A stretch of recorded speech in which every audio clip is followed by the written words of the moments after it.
Breaking news చూస్తున్నాము. Formula ఈ race కు సంబంధించి కేటీఆర్ ను విచారించేందుకు ప్రభుత్వం ఏసీబీ అయితే గవర్నర్ ను పర్మిషన్ అడగడం జరిగింది. అతను ప్రస్తుతం ప్రజాప్రతినిధిగా ఉన్న కారణంగా గవర్నర్ అయితే పర్మిషన్ అడగడం జరిగింది. దీనికి సంబంధించి గవర్నర్ కూడా పర్మిషన్ ఇచ్చినట్లుగా కూడా తెలుస్తోంది. అయితే త్వరలోనే ఏసీబీ అయితే కేటీఆర్ ను విచారించే అవకాశం ఉన్నట్లుగా కూడా తెలుస్తోంది. దీనికి సంబంధించి ఫార్ములా ఈ రేస్ కి సంబంధించి నిధుల దుర్వినియోగం అనేది చేశారు అని చెప్పి అంతకుముందే కేటీఆర్ పైన చాలా రోజుల క్రిందట కేసు అయితే ఫైల్ చేయడం జరిగింది. దీనికి సంబంధించి అతను ప్రజాప్రతినిధిగా ఉన్న కారణం చేతనే కేసు అనేది విచారణ చేయడానికి అనుమతి అయితే దొరకలేదు. ఇప్పటి వరకు అనుమతి కోసం ఎదురు చూస్తూ ఉంది ఏసీబీ. అయితే ప్రజెంట్ దీనికి సంబంధించి గవర్నర్ పర్మిషన్ అయితే ఇవ్వడం జరిగింది. త్వరలోనే కేటీఆర్ని ఏసీబీ కోర్టు అయితే విచారించబోతున్నట్లుగా కూడా తెలుస్తోంది. దీనికి ఎప్పటి నుండో కూడా దీనికి సంబంధించి చాలా సీరియస్గా యాక్షన్ తీసుకోవాలి అని చెప్పి చాలా సీరియస్గా దీనికి సంబంధించి విచారణ చేయాలి, దీంట్లో వెనక ఏం జరిగింది అనే విషయాలను బయటికి రాబట్టాలి అని చెప్పి అయితే ప్రజలు కూడా డిమాండ్ చేస్తున్న సిచ్యువేషన్ అయితే నెలకొంది. సో మొత్తానికి వచ్చేటప్పటికి విచారణకు మాత్రం గవర్నర్ పర్మిషన్ ఇచ్చినట్లుగా కూడా తెలుస్తోంది. త్వరలోనే ఏసీబీ కోర్టు అయితే విచారించే అవకాశం ఉన్నట్లుగా కూడా తెలుస్తోంది.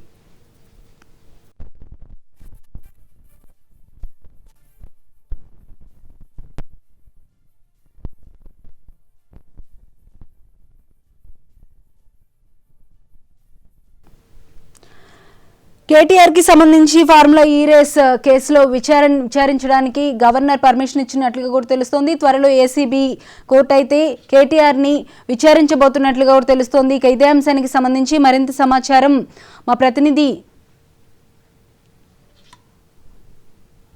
రామ్ నరేష్ అందిస్తారు. రామ్ నరేష్ చెప్పండి.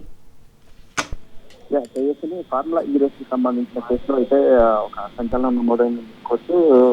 కేటీఆర్ ను ప్రాసిక్యూట్ చేసేందుకు గవర్నర్ అయితే అనుమతి ఇచ్చిన పరిస్థితి ఉందని చెప్పుకోవచ్చు. ఎందుకంటే ఫార్ములా ఈ రేస్ కి సంబంధించి ఇప్పటికే ఏసీబీ కేసు అంటే ఏసీబీ విచారణ చేపట్టింది. ఈ విచారణ సందర్భంగా పలుమార్లు కేటీఆర్ ను విచారించడం జరిగింది. కేటీఆర్ తో పాటు మరో ఇద్దరు ఐఏఎస్ ఆఫీసర్ అరవింద్ కుమార్, అదేవిధంగా బిఎల్ఎన్ రెడ్డిని విచారించారు. అయితే విచారణ సందర్భంగా ఏదైతే ఏసీబీకి సంబంధించి కేటీఆర్ పై ప్రాసిక్యూట్ చేసేందుకు గవర్నర్ అనుమతి కావాలి, అంటే ఆయన ప్రజాప్రతినిధిగా ఉండడంతో గవర్నర్ అనుమతి కావాలని చెప్పేసి ఏసీబీ కోరింది. దీనికి సంబంధించి గవర్నర్ కు కూడా లేఖ రాయడం జరిగింది. గత ఏడాది డిసెంబర్ 19న కేటీఆర్ పై కేసు నమోదు చేసిన ఏసీబీ సెప్టెంబర్ 9న గవర్నర్ కు లేఖ రాసింది ప్రాసిక్యూట్ చేసేందుకు. దీనికి సంబంధించి 70 రోజుల తర్వాత గవర్నర్ అయితే ఈ రోజు ఆమోద ముద్ర తెలిపినట్టు తెలుస్తుంది. గవర్నర్ అనుమతి ఇవ్వడంతో కేటీఆర్ పై ఏసీబీ ఏదైతే అభియోగాలు మోతుందో దానికి సంబంధించి కేసు నమోదు చేసే అవకాశం ఉంది. ఆ తర్వాత కేటీఆర్ ను విచారించేందుకు కూడా ఏసీబీ సిద్ధమవుతున్నట్టుగా తెలుస్తుంది. మొత్తంగా చూసుకుంటే ఇప్పుడు ఈ కేసుకు సంబంధించి మరోసారి తెరపైకి, అంటే గతంలో విచారణ సందర్భంగా కొంత హడావుడి నడిచింది. అయితే మళ్ళీ ఇప్పుడు గవర్నర్ ఆమోదం లభించడంతో ఇప్పుడు ఈ కేసుకు సంబంధించి మరోసారి హైప్ అయితే క్రియేట్ అయ్యే అవకాశాలు ఎక్కువగా కనపడుతున్నాయి. ఎందుకంటే ఫార్ములా ఈ రేసుకు సంబంధించి ఏసీబీ మొదటి నుంచి కూడా ఏదైతే నిబంధనలకు విరుద్ధంగా నిధుల బదలాయింపు జరిగింది. ఇక్కడ నిబంధనలు పాటించకుండా నిధుల బదలాయింపు, అదేవిధంగా దీనికి సంబంధించి కేసుకు సంబంధించి దాదాపు 55 కోట్ల రూపాయలు ఆర్బీఐ గైడ్ లైన్స్ కి విరుద్ధంగా బదలాయించారని చెప్పేసి కేసు నమోదు చేయడం జరిగింది. దీంట్లో ఈ ఫార్ములా ఈ రేస్ కేసులో A1 గా కేటీఆర్ ను, A2 గా ఐఏఎస్ ఆఫీసర్ అరవింద్ కుమార్, అదేవిధంగా A3 గా బిఎల్ఎన్ రెడ్డి అభియోగాలు నమోదు చేసిన పరిస్థితి ఉంది. దీనికి సంబంధించి అంటే ఏసీబీ విచారణ దాదాపు 3 సార్లు నిర్వహించింది. అదేవిధంగా ఇప్పుడు ఈ కేసుకు సంబంధించేసి ప్రాసిక్యూట్ చేసేందుకు, అదేవిధంగా కేసీఆర్ పై అభియోగాలు మోపేందుకు కూడా ఏసీబీ సిద్ధమైంది. గవర్నర్ అనుమతి లభించడంతో ఇప్పుడు ఈ కేసుకు సంబంధించి ఏసీబీ మరింత దూకుడుగా వ్యవహరించే అవకాశాలు అయితే కనిపిస్తున్నాయి. అయితే కేటీఆర్ మాత్రం ఈ కేసుకు సంబంధించి అంటే గవర్నర్ అనుమతి ఇచ్చినప్పటికీ కూడా ఆయన పలుమార్లు ఈ కేసుకు సంబంధించి ఈ కేసులో ఏమీ లేదు, అంటే ఎక్కడ అవినీతి జరగలేదు కాబట్టి ఏసీబీ విచారణ అవసరం లేదంటూ కూడా ఆయన పలుమార్లు చెప్పారు. గతంలో విచారణ సందర్భంగా కూడా ఏసీబీ దీనికి సంబంధించి వివరాలు అడిగినప్పుడు ఆ వివరాలన్నీ కూడా బయట పెట్టాం కాబట్టి ఈ కేసులో ఏం తెలియదు లేదు అంటూ కూడా వాళ్ళు చెప్పిన పరిస్థితి ఉంది. అయితే ఇప్పుడు ఏసీబీకి సంబంధించి గవర్నర్ కి ప్రాసిక్యూట్ చేసేందుకు అనుమతి ఇచ్చిన నేపథ్యంలో ఏసీబీ ఎలాంటి అభియోగాలు నమోదు చేస్తుంది, దీనికి సంబంధించి విచారణ ఏ విధంగా ముందుకు వెళ్ళనుంది చూడాల్సిన పరిస్థితి ఉంది. అయితే రామ్ నరేష్, గతంలో పలుసార్లు కేటీఆర్ కి సంబంధించి ఈ అభియోగాలు అనేవి చాలా స్ట్రాంగ్ గా బయటికి రావడం జరిగింది. అంతే స్ట్రాంగ్ గా కేటీఆర్ కూడా అందులో ఎటువంటి అవినీతి జరగలేదని, అంతా కూడా చాలా ప్రాపర్ గా జరిగిందని చెప్పి చాలా కాన్ఫిడెంట్ గా చెప్పారు. సో ఏసీబీ ఏ విధంగా దర్యాప్తు చేసే అవకాశం ఉంటుందంటారు? తప్పకుండా ఇందులోని లోటుపాట్లను బయట పెట్టే అవకాశం ఉందా? అంటే ఫార్ములా సంబంధించి దాదాపు 55 కోట్లకు సంబంధించి నిధులు, అంటే నిబంధనలకు విరుద్ధంగా ఈ నిధులన్నీ కూడా బదలాయింపు జరిగింది. అదేవిధంగా ఆర్బీఐ గైడ్ లైన్స్ ఏదైతుందో ఆ గైడ్ లైన్స్ విరుద్ధంగా ఫారిన్ ఎక్స్చేంజ్ మనీ కింద వీటన్నిటిని కూడా అమౌంట్ బదలాయించడం జరిగింది. అదేవిధంగా ఎలక్షన్ కోడ్ ఉన్న సందర్భంగా నిధులు బదలాయింపు జరగడం కానీ, అదేవిధంగా ఆర్బీఐ గైడ్ లైన్స్ విరుద్ధంగా నిధులు బదలాయింపు చేశారు. ఈ నిధులన్నీ కూడా ఎలక్ట్రల్ బాండ్ ద్వారా మళ్ళీ పార్టీకి వచ్చాయంటే తిరుగులో జరిగిందంటూ కూడా ఏసీబీ అభియోగాలు నమోదు చేస్తుంది. అయితే దీనిపై ఇటు స్పష్టమైన ఆధారాలు ఉన్నాయని చెప్పేసి ఏసీబీ అధికారులు అయితే చెప్తున్న పరిస్థితి ఉంది. కాబట్టి ఈ కేసు కొంచెం గట్టిగానే చేస్తాము అంటూ కూడా ఏసీబీ అధికారులు చెప్తున్నారు. అయితే కేటీఆర్ మాత్రం ఈ కేసుకు సంబంధించి మొదటి నుంచి కూడా తాము ఏదైతే నిధులు బదలాయింపు చేస్తామో అదంతా కూడా సంబంధించిన బ్యాంకు ఏదైతే ఉందో ఆ బ్యాంకు నుంచే మొత్తం నిధులు బదలాయింపు, ఏదైతే గ్రీన్ కో సంస్థ ఉందో ఆ గ్రీన్ కో సంస్థ నిధులు బదలాయింపు ఆన్లైన్ ద్వారానే నిధులు బదలాయింపు చేస్తాము. ఎక్కడ కూడా దీంట్లో అవకతవకలు జరగలేదు. దానికి సంబంధించిన ఆధారాలన్నీ కూడా గతంలో విచారణ సందర్భంగా ఏసీబీ కోర్టుకు ఇచ్చామని చెప్పేసి కేటీఆర్ చెప్పారు. ఈ కేసులో అయితే ఏమీ తెలియదంటే అవినీతి జరిగితే ఏసీబీ విచారణ చేపట్టాలి, అవినీతి జరిగినప్పుడు ఏసీబీ ఏ విధంగా విచారణ చేపడుతున్నట్టు కూడా కేటీఆర్ పలుమార్లు ప్రశ్నించిన పరిస్థితి ఉంది. అయితే మొత్తంగా ఈ కేసుకు సంబంధించి గవర్నర్ అనుమతి, ప్రాసిక్యూటర్ అనుమతి ఇవ్వడంతో ఇప్పుడు ఏసీబీ ఎలాంటి అభియోగాలు నమోదు చేస్తుంది, కేటీఆర్ విచారణ సందర్భంగా ఏ అంశాలు ప్రధానంగా దృష్టికి వస్తాయని తేలాల్సి ఉంది. ఎందుకంటే ఏసీబీ సంబంధించి గతంలో ఏదైతే నిబంధనల విరుద్ధంగా నిధులు బదలాయింపు చేశారు, అదేవిధంగా ఆర్బీఐ గైడ్ లైన్స్ విరుద్ధంగా నిధులు బదలాయింపు చేశారు కాబట్టి కేటీఆర్ ప్రాసిక్యూట్ చేయాలని చెప్పేసి ఏసీబీ గవర్నర్ అనుమతి కోరింది. అయితే ఇప్పుడు గవర్నర్ అనుమతి లభించడంతో ఏసీబీ దగ్గర ఉన్న ఆధారాలతో ఇప్పుడు కేసు నమోదు చేసి ప్రాసిక్యూట్ చేసే అవకాశాలు అయితే ఎక్కువగా కనిపిస్తున్నాయి. అయితే రామ్ నరేష్, ఇప్పుడు A1 గా కేటీఆర్ ని ఇప్పటికే 4 సార్లు ఏసీబీ విచారించడం కూడా జరిగింది. నెక్స్ట్ A2 గా ఐఏఎస్ అరవింద్ కుమార్ కూడా ఉన్నట్లుగా కూడా తెలుస్తోంది. అతనికి సంబంధించి ఇప్పటికే ప్రభుత్వానికి DOPTకి లేఖ రాయడం కూడా జరిగింది ప్రభుత్వం. దీనికి సంబంధించి అతని విచారణ ఎప్పుడు జరిగే అవకాశం ఉంటుందంటారు? మరొకరు A3 కూడా ఉన్నట్లుగా కూడా తెలుస్తోంది. వాళ్ళ విచారణ ఎప్పుడు ఉండే అవకాశం ఉంటుందంటారు? ఈ కేసుకు సంబంధించి A1 గా కేటీఆర్ ఉన్నారు, A2 గా ఐఏఎస్ ఆఫీసర్ అరవింద్ కుమార్ ఉన్నారు, అదేవిధంగా A3 గా బిఎల్ఎన్ రెడ్డి ఉన్నారు. వీళ్ళకి సంబంధించి అంటే ఇప్పటికే పలుమార్లు వీళ్ళందరినీ కూడా విచారించారు. అయితే ఇప్పుడు దీనికి సంబంధించి కేటీఆర్ ప్రజాప్రతినిధిగా ఉన్నారు కాబట్టి ఆయన విచారించేందుకు, అంటే ఆయన ప్రాసిక్యూట్ చేసేందుకు గవర్నర్ అనుమతి ఉండాలి. అందుకోసం చెప్పేసి గవర్నర్ కు లేఖ రాశారు. గవర్నర్ 70 రోజుల తర్వాత గవర్నర్ అనుమతించడంతో ఇప్పుడు కేసీఆర్ పై అభియోగాలు మోపి విచారణ చేపట్టే అవకాశాలు అయితే ఉన్నాయి.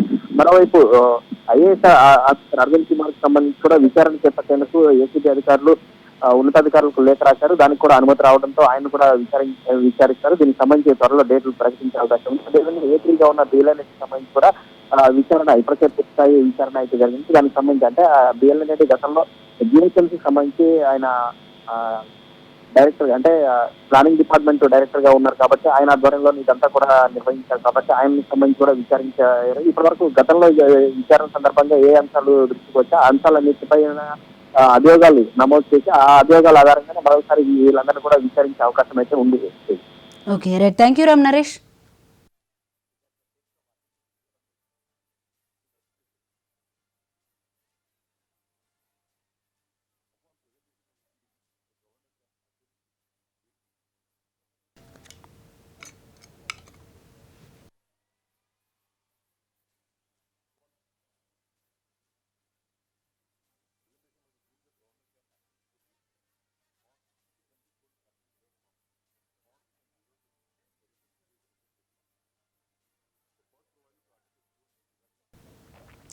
తెలంగాణలో ఫార్ములా ఈ కార్ రేస్ కేసులో బీఆర్ఎస్ వర్కింగ్ ప్రెసిడెంట్ కేటీఆర్ కు బిగ్ షాక్ తగిలింది.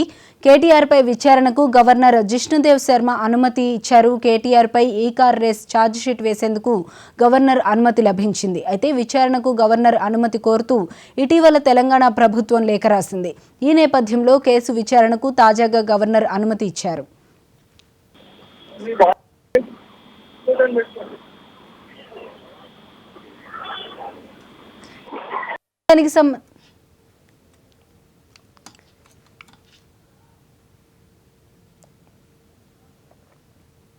తెలంగాణలో ఫార్ములా ఈ కార్ రేస్ కేసులో బీఆర్ఎస్ వర్కింగ్ ప్రెసిడెంట్ కేటీఆర్ కు బిగ్ షాక్ తగిలిందనే చెప్పాలి. ఇక కేటీఆర్ పై విచారణ చేసేందుకు గవర్నర్ జిష్ణుదేవ్ శర్మ కూడా అనుమతి ఇచ్చినట్లుగా కూడా తెలుస్తోంది. ఇదే అంశానికి సంబంధించి మరింత సమాచారం మా special correspondent Durgesh phone line ద్వారా అందిస్తారు. దుర్గేష్, చెప్పండి. తెలంగాణలో సంచలనం రేపినటువంటి ఈ కార్ రేసింగ్ వ్యవహారంలో సంబంధించి చూసినట్టు బీఆర్ఎస్ పార్టీ అధినేత అయినటువంటి కేటీఆర్ పైన కూడా కేసు నమోదు చేసినటువంటి ఏసీబీ అధికారులు ఇదంతా కూడా డబ్బంతా కూడా కార్ రేసింగ్ వ్యవహారం అంతా కూడా విదేశాలకు పంపించారు. ఇదంతా కూడా ప్రభుత్వానికి గండి కొట్టే విధంగా చేశారు. దాదాపు 700 కోట్ల రూపాయలు నష్టము వాటిల్లే విధంగా చేశారు అని చెప్పేసి ఏసీబీ అధికారులు కూడా కేసు నమోదు చేసిన పరిస్థితి. ఇప్పటికే దాదాపు హెచ్ఎండీలో నరసింహరావు కానివ్వండి, ఐఏఎస్ అధికారులు కానీ అరవిందరావు వీళ్ళందరూ కూడా మొత్తం మీద విచారించినటువంటి ఏసీబీ అధికారులు. ఏసీబీ ఇచ్చినటువంటి సమాచారం ప్రకారం కేటీఆర్ పాత్రతోనే కేసీఆర్ ఆదేశాలతోనే తమ ఇదంతా కూడా పనిచేస్తామని చెప్పేసి గతంలో హెచ్ఎండీ అధికారులు కూడా చెప్పడం జరిగింది. కానీ అదే విధంగా కేటీఆర్ పైన కూడా కేసు నమోదు చేసినటువంటి పరిస్థితిలోనే కేటీఆర్ సంబంధించినటువంటి అంతా కూడా స్టేట్మెంట్ రికార్డ్ చేయడం జరిగింది. ఏసీబీ అధికారులు విచారించిన తర్వాత స్టేట్మెంట్ రికార్డ్ చేశారు. ఇదంతా కూడా తన అంతా కీలక పాత్ర పోషించాడని కూడా ప్రధానమైనటువంటి ఆరోపణ కేటీఆర్ పైన ఉన్నటువంటి పరిస్థితి. అంటే కేటీఆర్ ఆదేశాలతోని అధికారులు చేశారని చెప్పారు. ఎందుకంటే ఈ విదేశాలకు తరలించారంటే ఖచ్చితంగా ఒక ఆర్బీఐ గైడ్ లైన్స్ కనుక ఉంటుంది. ఆర్బీఐ గైడ్ లైన్స్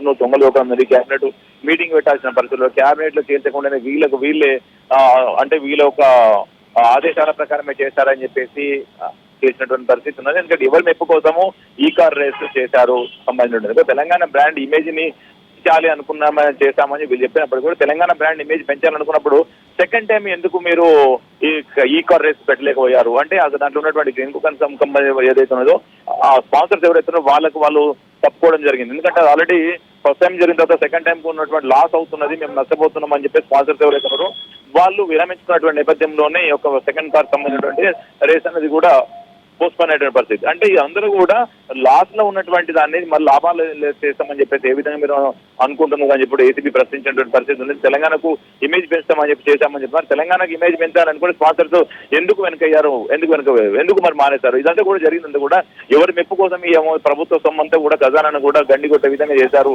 అనేది కూడా ఒక ఏదో కంపెనీలు ఉన్నాయో ఫేక్ కంపెనీలకు డబ్బులు పంపించారు అని దానిపైన కూడా విదేశాలకు తరలించారని పైన కూడా ఏసీబీ అధికారులు కూడా విచారణ చేసిన పరిస్థితి. ఛార్జ్ షీట్ దాఖలు చేయాలంటే ఖచ్చితంగా తను ఆల్రెడీ మాజీ మంత్రిగా ఉన్నటువంటి పార్టీకి వర్కింగ్ ప్రెసిడెంట్ గా ఉన్నటువంటి నేపథ్యంలోనే ప్రజాప్రతినిధి కావడంతోనే ఏసీబీ అధికారులు కూడా ప్రిన్సిపల్ సెక్రటరీ రాయడం జరిగింది, హోమ్ సెక్రటరీ రాయడం జరిగింది. అంటే కూడా ఇది చూసినట్టయితే మన గవర్నర్ కు పంపించడం జరిగింది. గవర్నర్ కూడా ఇవాళ ఆమోదించడం విచారించుకోవచ్చు అని చెప్పేసి గ్రీన్ సిగ్నల్ ఇవ్వడంతోనే భారీ షాక్ తల్లిందని చెప్పి చెప్పుకోవచ్చు. ఎందుకంటే ఆల్రెడీ కేటీఆర్ ను విచారిస్తే ఛార్జ్ షీట్ దాఖలు చేస్తే మరింత సమాచారం రాబట్టని కూడా. ఎందుకంటే ఆల్రెడీ గతంలో చూసినట్టయితే ఈ యొక్క కేటీఆర్ చేసినటువంటి ఈ యొక్క ఈ కార్ రేసింగ్ వ్యవహారం అంతా కూడా కేవలము వాళ్ళకు మెప్పు కోసమే చేశారు అనేది కూడా స్పష్టంగా ఏసీబీ అధికారులు చేస్తున్నారు. ఏసీబీ అధికారుల దగ్గర మొత్తం పక్క సమాచారం ఉన్నటువంటి పరిస్థితి. ఎందుకంటే ఆల్రెడీ గతంలోనే దాంట్లో హెచ్ఎండిఏ ఉన్న జిహెచ్ఎంసీ కమిషనర్ కానీ వాళ్ళను ఎవరైతే వీళ్ళందరూ విచారించినటువంటి నేపథ్యంలోనే వాళ్ళు ఇచ్చినటువంటి సమాచారం ప్రకారమే కేటీఆర్ విచారించడం జరిగింది. కేటీఆర్ విచారిస్తే కేటీఆర్ కు తెలియదని తప్పించుకునే ప్రయత్నం చేసినప్పటికీ కూడా అధికారులు ఎవరైతే ఉన్నారో మంత్రి ఆదేశాలతో మేము ఈ కార్యక్రమం సంబంధించి మేము చేశామని చెప్పి అధికారులు కూడా చెప్పినటువంటి పరిస్థితి. ఎక్కడ పోయినా కూడా అధికారులే బలి కావాల్సిన పరిస్థితి ఉన్నటువంటి పరిస్థితి కనిపిస్తా ఉన్నది. ఏ సమస్య అయినా ఏదైనా కానీ రాజకీయ నేతల చేతుల్లోనే అధికారులే బయలు పశువులు అవుతున్నటువంటి కూడా భావిస్తున్నటువంటి అధికారులు కూడా చెప్పడం జరిగినటువంటి పరిస్థితి మనం చూసాం. ఇప్పుడు ఆల్రెడీ గ్రీన్ సిగ్నల్ ఇచ్చినటువంటి గవర్నర్ ఇవ్వడం జరిగింది. ఇప్పుడు ఏసీబీ అధికారులు దూకుడు పెంచి ఛార్జ్ దాఖలు చేసి ఫర్దర్ ఇంకా ఇన్వెస్టిగేషన్ ఉండబోతున్నాను కూడా చెప్పుకోవచ్చు. ఎందుకంటే ఆల్రెడీ అంతా కూడా ఈ కార్ రేసింగ్ వ్యవహారం అంతా కూడా విదేశాలకు డబ్బులు తరలించారు అని చెప్పేసి తాను కేటీఆర్ ను కూడా ఈడీ ఎంటర్ అయిన తర్వాత ఈడీ కూడా విచారించిన పరిస్థితి. ఎందుకంటే ఆల్రెడీ అంతా డబ్బంతా కూడా కోట్ల రూపాయలు విదేశాలు తరలించారంటే ఆర్బీఐకి సమాచారం ఇవ్వాల్సి ఉంటుంది, ఆర్బీఐ నుంచి పర్మిషన్ తీసుకోవాల్సి ఉంటుంది, క్యాబినెట్ లో ఉంటుంది, ఇవన్నీ వ్యవహారం అంతా ఉంటుంది. కనుక ఇదంతా కాకుండా డైరెక్ట్ గా వీళ్ళకి చేశారని చెప్పేసి ఇదంతా కూడా మనీ లాండరింగ్ జరిగిందా అనే ఆరోపణతో కూడా కూపిలాయన్ కూడా ఈడీ కూడా ఎంటర్ అయినటువంటి పరిస్థితి మనం గతం చూసాం. ఈడీ కూడా విచారించినటువంటి పరిస్థితి మనం చూసాం. వీళ్ళకి సంబంధించిన కేటీఆర్ ఏదైతుందో అప్పట్లో వాడినటువంటి సెల్ ఫోన్స్ ఏవైతున్నాయో వాటిని ఇవ్వాలని చెప్పి ఏసీబీ అధికారులు కూడా పదే అడిగినప్పుడు కూడా తను లీగల్ ఒపీనియన్ తీసుకొని ఇస్తాను, నేను ఇవ్వను అని చెప్పేసి ఇది ఒక చిన్న కేసు, నేను అవసరం లేదని అడుగు తప్పించుకునే ప్రయత్నం కూడా జరిగిందని కూడా చెప్పొచ్చు. కనుక మరి ఇప్పుడు అప్పట్లో వాడినటువంటి సెల్ ఫోన్స్ మరి ఉన్నాయా లేవా మరి ఏమైందో కూడా చూడాలి. ఎందువల్ల ఖచ్చితంగా ఇప్పుడు ఛార్జ్ షీట్ మేము దాఖలు చేస్తే కనుక ఖచ్చితంగా తను విచారించాల్సి ఉంటుంటే తనకు సంబంధించిన సెల్ ఫోన్స్ కూడా తీసుకుంటే ఖచ్చితంగా ఇంకా సమాచారం రాబట్టి ఉండొచ్చు అని కూడా భావిస్తున్న పరిస్థితి మనకు ఉండదు. అశ్విన్ అయితే దుర్గేష్, ఇక్కడ చూసినట్లయితే గత ఏడాది డిసెంబర్ 19న కేటీఆర్ పై అయితే ఏసీబీ కేసు నమోదు చేయడం జరిగింది. దీనికి సంబంధించి గవర్నర్కు లేఖ రాసింది సెప్టెంబర్ 9న. అయితే అంటే దాదాపు 70 రోజుల తర్వాత గవర్నర్ నుండి గ్రీన్ సిగ్నల్ రావడం జరిగింది. మొత్తానికి దీనిపైన ఏసీబీ అయితే చాలా సీరియస్గా కేసు అయితే ఫైల్ చేసినట్లుగా కూడా తెలుస్తోంది. గవర్నర్ అనుమతి ఇవ్వడంతో కేటీఆర్ పై అభియోగాలు ఏసీబీ మోపనున్నట్లుగా కూడా తెలుస్తోంది. ఇప్పటికే చాలా సీరియస్గా విచారణ జరపాలి అని చెప్పి ఫిక్స్ అయ్యారు. ఏ విధంగా విచారణ ఉండే అవకాశం ఉంటుంది, ఎంతవరకు ఈ విషయాలు బయటకు రాబట్టే అవకాశం ఉంటుందంటారు?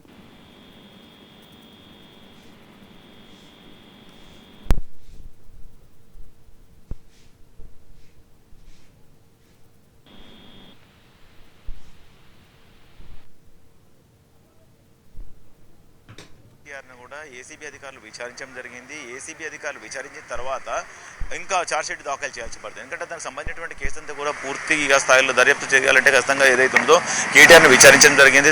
కేటీఆర్తో పాటు కూడా చాలా మందిని కూడా విచారించడం జరిగింది. ఎవరైతే దీంట్లో పాత్రలు ఉన్నారో సూత్రధారులు ఉన్నారో వాళ్ళందరూ కూడా విచారించింది. ఇదంతా కూడా ఈ కార్ రేసుకు సంబంధించిన చూసుకున్నట్టయితే ప్రధాన పాత్రధారి సూత్రధారి కేటీఆర్ అని చెప్పేసి ఏసీబీ అధికారులు కూడా భావించిన పరిస్థితి. అంటే ఇదంతా కూడా తెలంగాణ సొమ్మంతా కూడా విదేశాలకు ఈ కార్ రేస్ పేరుతో కూడా తరలించే ప్రయత్నం చేశారు అని చెప్పేసి ఒక ఆరోపణ ఉన్నటువంటి పరిస్థితి. ఇప్పుడు ఆల్రెడీ మనం చూసినట్టయితే కేటీఆర్ను విచారించడం జరిగింది.